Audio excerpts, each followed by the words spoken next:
What in the blue hell did I just got done watching? Hey now, what's up everybody? My name is Mike Brown, aka ReviewKingMB, and I'm continuing my 31 days of horror movie reviews with Re-Animator. Re-Animator is a 1985 horror film that was directed by Stuart Gordon. It is based on a story by H.P. Lovecraft.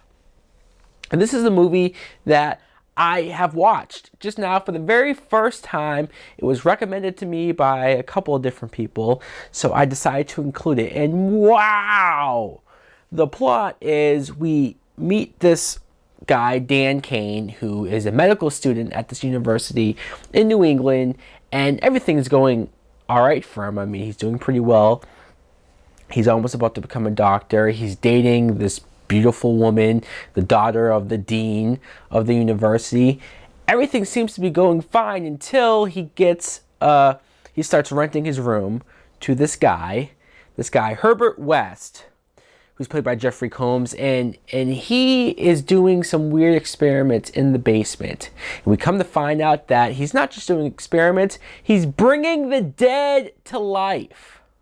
Now, of course, everything isn't going as planned. It's a little out of control. And when these experiments, these formulas, when they get let loose in the wrong hands, it does not go well. A lot of dead bodies start reanimating.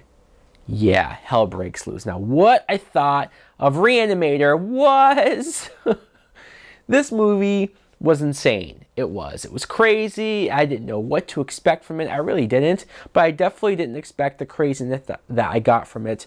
Let's talk about Dan Kane, the main character, played by Bruce Abbott. I like this guy. Again, he seemed like a normal guy. He seemed like just somebody who wanted to do what was right, at least when it came to trying to save people's lives and whatnot, but you can't save everybody. A lesson he had to learn the hard way.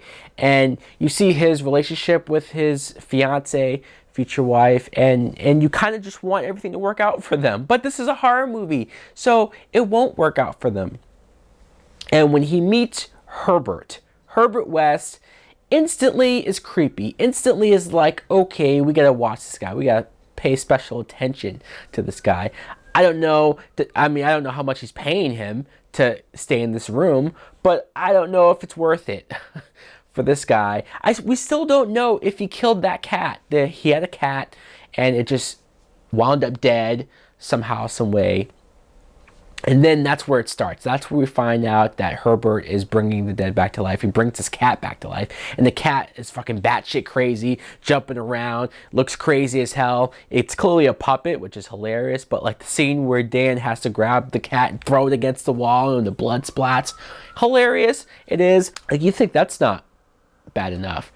Then they have to sneak into the medical facility, and they try to do this, the formula, they use it on one of the bodies. And by this point, I was pretty fascinated by the premise. I was pretty fascinated by the plot because I didn't know what was going to happen next. I thought this was an interesting idea, to say the least, on just trying to make it possible, right? Trying to make it viable, believable that this guy could come up with this formula and this research and actually make it work, actually bring the dead back to life. Sure, they're out of control. Sure, they're crazy, almost zombie-like, because they're just wanting to, they're animalistic. But then Megan's father shows up, the dean. He shows up. He's not too fond of Dan in the first place, but he shows up, and in the process, in the struggle, gets killed. And this is where the movie almost goes too off the rails for me, because the father gets killed, and so they decide, well, shit, let's bring him back to life because he's fresh. He's a fresh body. It might not be as bad as like that guy was. So they do it. Sure, he's not as bad, but he's still bad. He's still, you can't understand him. He's still all over the place. And then that's where we meet this character, Dr. Carl Hill, who is somehow a worse guy than Herbert was. Because you're thinking, or at least I'm thinking, that Herbert's going to be the villain at some point. He's going to go too off the rails, and Dan's going to have to stop him. No, Carl Hill, he becomes jealous. He wants this formula for himself. He wants to steal it, harness it, become famous off of it. So Herbert kills Carl, cuts his head off, but then reanimates him. So Carl escapes, running around with his head cut off. So a headless body holding his head is going around, forming all of these plans and doing whatever he's doing. And it's the end of this movie, the last half of this movie. Once you get to the headless villain plot, that's where it sort of lost me. I mean, I still, I guess, enjoyed it for what it was. There was still plenty of scenes of high tension and very creepy, very high stakes. Like, I got into a lot of this movie, the first half especially, but the last half is so over the top, so insane. A part of me respects it. A part of me appreciates how they almost went for it. They went full retard in some senses. They just went for it. Like, it almost becomes Night of the Living Dead in the morgue lab. It's I'm still processing it. I will say, as far as other good things about this movie, things that I enjoyed, the practical effects. You can't stress enough how great practical effects are for horror movies, especially in the 80s. It's like, I don't understand why more horror movies today don't do practical. I know it's time consuming. I know it takes a long time to set up and create these prosthetics and whatnot, but they look so good. As over the top and as crazy as the story goes towards the end, I still appreciated how it looked, how good it looked. And so I enjoyed all of that.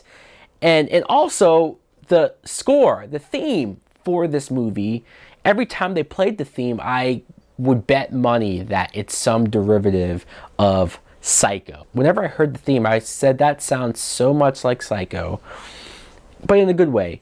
And then this ending, it ends on such a cliffhanger. It ends in a way where I feel so bad for the Megan character, because she's like the most of a victim you could think of in this whole story, in this whole situation. She is traumatized by what's happening to like her father and her fiance. She wants to hate him, but she can't. It's such a messed up situation. One scene where she gets kidnapped by her reanimated father and the headless body is about to rape her.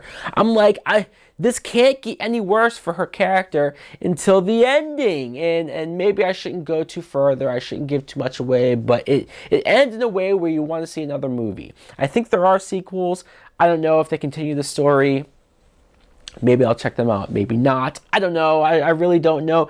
I'm all over the place with this review. I know that because this movie, it does that to you. It is all over the place. It does go in so many different directions. I'm going to say I enjoyed the movie. I did.